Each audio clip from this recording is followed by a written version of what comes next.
তালিকাখন কোনে কৰিলে মই তাকে ক'ব নোৱাৰোঁ। মই ক'লোঁ যে আপুনি সভাপতি হ'ব লাগে, মই সন্মত আছোঁ বুলি ক'লোঁ। তালিকাখন ক'ৰ পৰা আহিল মই তাকে ক'ব নোৱাৰোঁ। হয় চাওক, অসম সাহিত্য সভাৰ সভাপতি কেন্দ্ৰিক যি বিতৰ্ক, সেই বিতৰ্ক ইতিমধ্যে অব্যাহত থকা দেখিবলৈ পোৱা গৈছে। বিশেষকৈ সভাপতিৰ প্ৰাৰ্থীৰ যি তালিকা, সেই তালিকাৰ পৰা প্ৰথমে ডক্টৰ ভীমকান্ত বৰুৱা, তাৰপিছত অনুৰাধা শৰ্মা পূজাৰী আৰু কালি দিনটোত দেখিবলৈ পোৱা গ'ল বিশিষ্ট সাহিত্যিক সমালোচক ডক্টৰ গোবিন্দ প্ৰসাদ শৰ্মা ছাৰে তেওঁ এই যিটো সভাপতি 5জনীয়া প্ৰাৰ্থী তালিকা, তাৰ পৰা তেওঁ নিজৰ নামটো প্ৰত্যাহাৰ কৰিছে।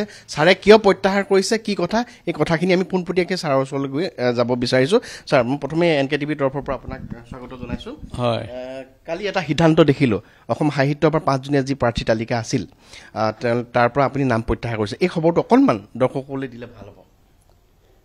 তাৰমানে মই সাহিত্য সভাৰ সভাপতি হ'বলৈ সন্মত, কিন্তু তাৰ কাৰণে প্ৰতিদ্বন্দ্বিতা কৰিবলৈ সন্মত নহয়। কথা হ'ল এইটো, প্ৰতিদ্বন্দ্বিতা কৰি এই জাতীয় অনুষ্ঠানখনৰ মই সভাপতি হ'ব নোখোজোঁ।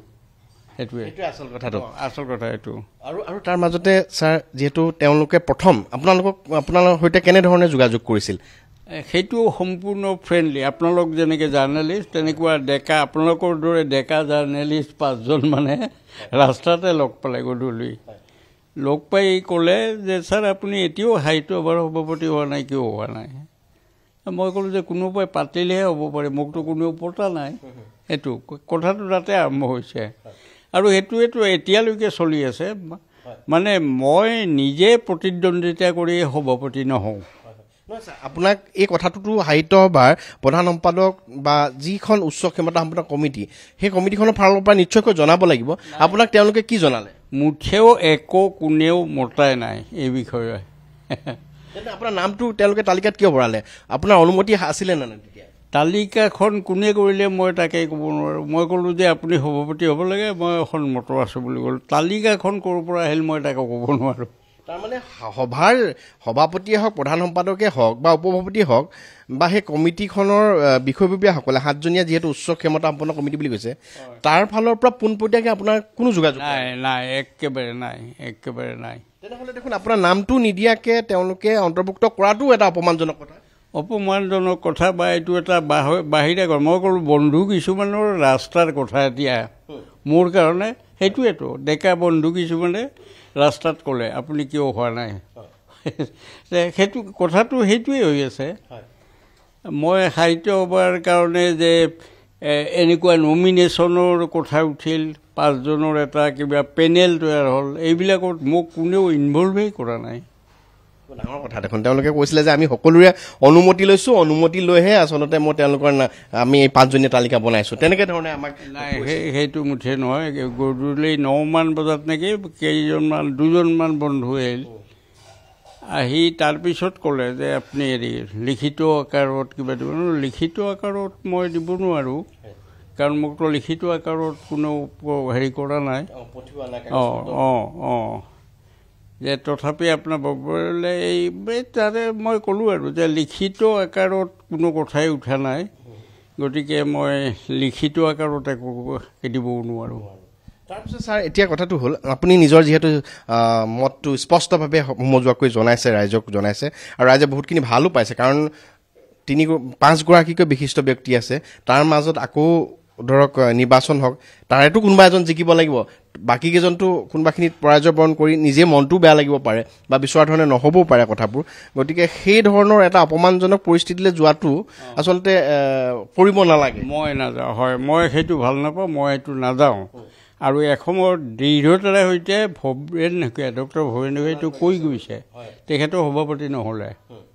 তাৰমানে ছাৰ, এই গোটেই ছিষ্টেমটো মানে অসম সাহিত্য বা যিটো চলি আছে, সভাপতি এগৰাকীক মনোনীত কৰি সসন্মানে তেওঁ সেই পদটো যাচিব লাগে, বিপৰীতে এতিয়া দেখিছোঁ যে গোটেই নিৰ্বাচনত অৱতীৰ্ণ হ'ব লাগে। এই ছিষ্টেমটো বা এই ব্যৱস্থাটো নিশ্চয়কৈ আঁতৰোৱা বা সংশোধন কৰাৰ প্ৰয়োজন আছে।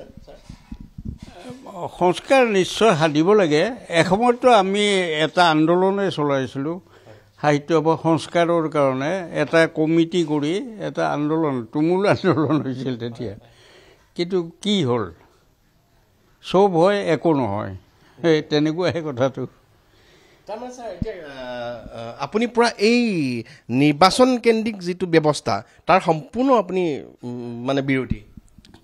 নিৰ্বাচন কেন্দ্ৰিক নিৰ্বাচন নিকা হ'বনে নাই সেইটো কথা। নিকা কোনে কৰিব?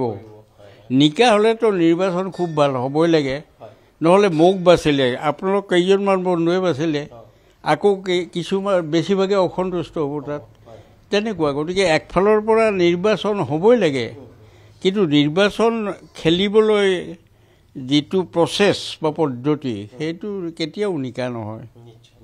মই শেষত ছাৰ আপোনাৰ পৰা মই জানিব খুজিছোঁ, বিশেষকৈ এই অসম সাহিত্য সভাৰ সভাপতিৰ ক্ষেত্ৰত যিটো নিৰ্বাচনৰ কথাটো ওলাই আছে বা এই ব্যৱস্থাটোৰ বিৰুদ্ধে কিবা মানে কেনেকুৱা ধৰণৰ হ'ব লাগে, যিটো কাৰণে সকলোৱে বিশ্বাসভাজন বা সকলোৱে আস্থাভাজন হ'ব পাৰে বা অসম সাহিত্য সভা এটা নতুন ৰূপ লাভ কৰিব পাৰিব, মানে কি ব্যৱস্থা কৰিলে কি কৰিলে ভাল হ'ব বুলি ভাবে আপোনাৰ এটা পৰামৰ্শ? সেইটো পৰামৰ্শ ঠিক ময়ো দিব নোৱাৰিম, কাৰণ প্ৰকৃত সাহিত্যিকজন চিনি পাব লাগিব, জাৰ্নেলিষ্টসকলেও পাব লাগিব, সাধাৰণ মানুহেও পাব লাগিব। কিন্তু প্ৰকৃত সাহিত্যিকজনটো সাহিত্য সভাত অন্তত চিনি নাপায় কোনেও। যিয়ে এনেকৈ আগুৱাই যায়, ৰাজনীতি কৰে, তেওঁলোকে সোমাই যায়, সেইটোহে হৈ আছে। মানে এই ব্যৱস্থাৰ সংস্কাৰৰ প্ৰয়োজন আছে ছাৰ? আছে আছে আছে আছে। ছাৰ অশেষ ধন্যবাদ জ্ঞাপন কৰিছোঁ, আৰু আপুনি স্পষ্টকৈ জনালে নিজৰ মতটোৰ কথা। প্ৰিয় দৰ্শক, আপোনালোকে নিশ্চয়কৈ গম পাইছে যে অসম সাহিত্য সভাৰ যি 5জনীয়া তালিকা প্ৰস্তুত কৰা হৈছিল, ইতিমধ্যে 3গৰাকীকৈ বিশিষ্ট ব্যক্তিয়ে তেওঁলোকৰ নাম প্ৰত্যাহাৰ কৰিছে। বিশেষকৈ কালি আবেলি ভাগত দেখিবলৈ পালোঁ ডক্টৰ গোবিন্দ প্ৰসাদ শৰ্মা ছাৰে নিজৰ মত স্পষ্টভাৱে প্ৰকাশ কৰিছে। তেওঁ কৈছে যে মনোনীত হোৱা কথাটো হ'লে বেলেগ কথা, কিন্তু নিৰ্বাচনত অৱতীৰ্ণ হৈ সভাপতি হোৱাৰ ইচ্ছা নাই। গতিকে স্পষ্টভাৱে তেখেতে জনাইছে। এতিয়া পৰৱৰ্তী পৰ্যায়ত গোটেই কথাখিনি কি পৰিস্থিতি উদ্ভৱ হ'ব, দুজনৰ মাজত নিৰ্বাচন হ'বনে নহয়, বা পৰৱৰ্তী পৰ্যায়ত তাতকৈ যদি বেলেগ হয় বা জটিলতা আহে নেকি, সেই কথাখিনি আমি নিশ্চয়কৈ পৰৱৰ্তী পৰ্যায়ত জানিব পাৰিম।